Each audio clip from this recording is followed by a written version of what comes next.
Baka naman sobra lang siyang nawasak sa ginawa ng papa mo. Sapat ba yun para hindi niya gustuhin na hindi buhay yung pamilya namin?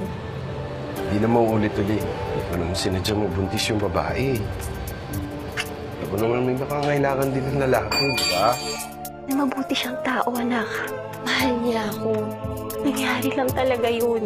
Hindi ko pa nahihigop yung kape. Parang ninenervous na ako. Parang may add to cart na naman ang dalaga ko. Sigurado ka, Tay. Baka mapasubo ka, Pangasin mo na, pre. Ganda naman ng anak ko. Masyado naman atang maiksi yung palda mo. Matagal na akong libog na libog dun eh. Baka naman malikot ang kamay mo. Hindi ho. Kapagkakatiwalaan niyo ho ako. Hindi naman po kasi talaga masarap pag matanda na yung baboy. Makunat at maanggo na.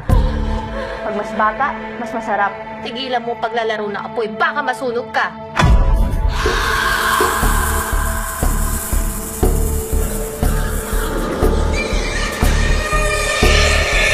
Kadalaga mong tao? Ano na lang iisipin ng mga tao pag may nakakita sa'yo? Hindi ata itong lugar na to. Kundi dahil sa akin, ako bumuo nito!